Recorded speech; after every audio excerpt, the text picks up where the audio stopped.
Hi crafters, it's Karen and I have a project to share. I created a mixed media layout on a burlap canvas or a burlap panel. I purchased this as a 3-pack. I purchased these as a 3-pack at Michael's, and see, that's what they look like. Really fun to create on. And you know, this started out to be a process video, but after 36 minutes my camera died. So I'm pretty sure it's because it wasn't fully charged. But at any rate, I used that video to practice editing, and with my Windows Movie Maker I cannot figure out how to speed up the video, you know, like put it in the fast forward like, you know, a lot of you are able to do.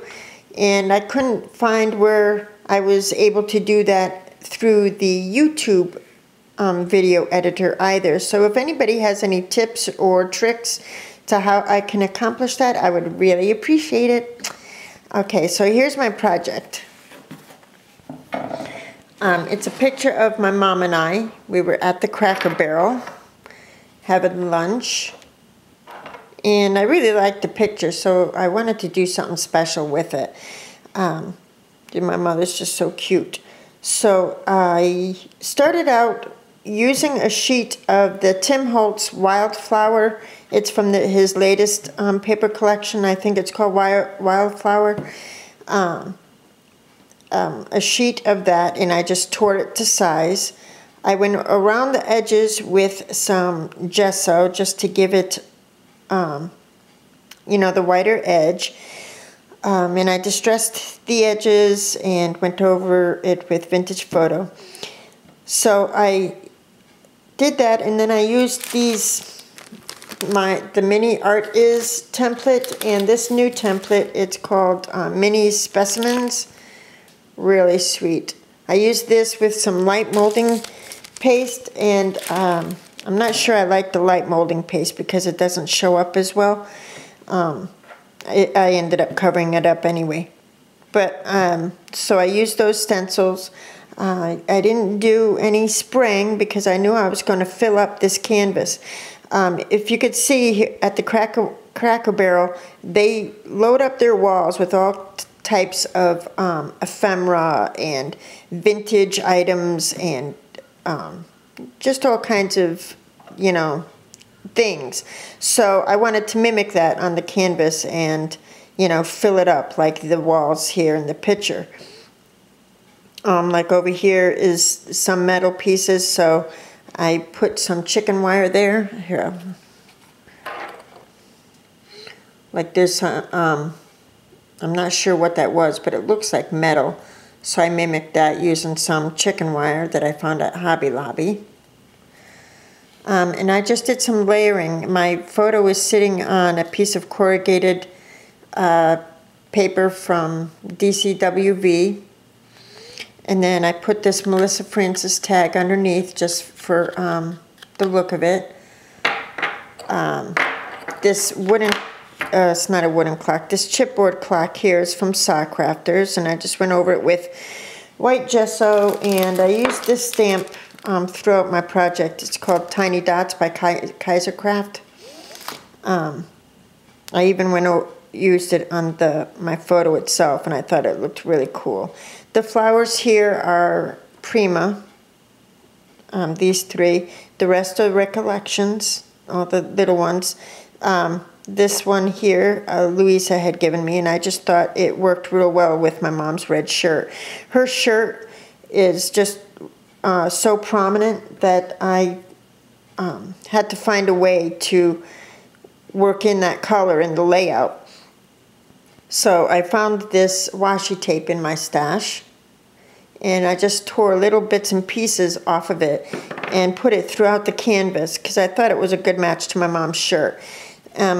So that way, you know, I could bring out the color of her shirt throughout the canvas by using that washi tape. So I thought that worked out real well. For some of these lace here, that's all paper, and I used my Fisker's punch to make that edge, and I just tucked in little pieces there. This is a Melissa Francis resin frame, and I adhered it here, and that's a Seven Gypsies piece of ephemera underneath. This piece I got at the expo. These ceramic lilies I found at Michael's at one time or another.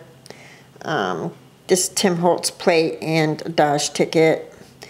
The little cameo here is from Jolie's Boutique. It had a gold backing and I took that off. I tucked in a doily there. This is a dress form, and it goes all the way down, and it's made out of fabric, and it's from Colorbach, and it goes with the I believe the flea market collection. Anyway, I had been hoarding it, and so it was a brighter yellow, so I sprayed it with my Lindy Stamp Gang, and I added it here, and I thought it worked really well. This is a Tim Holtz key, and it says heart, so I thought that was appropriate.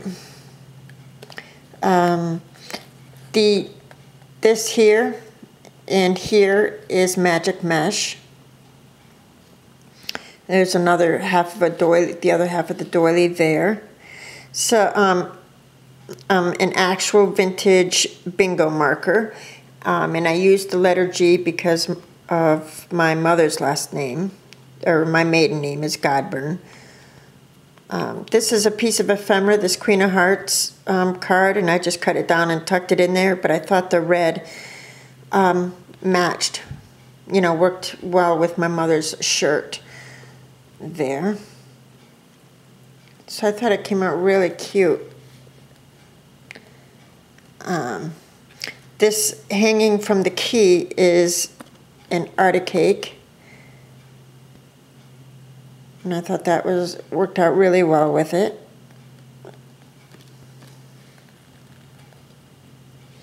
Let's see what else. I think that's about it. Yeah, so it was really fun to work it out, and I wish the process video had come out, but I am going to try it again. I made a lot more space for myself when I cleaned up the sprays and all that stuff in my scrap room, so now space isn't so much an issue. Now it's figuring out how to edit. So thanks so much for watching, and I'm sure I'll talk to you soon. Bye.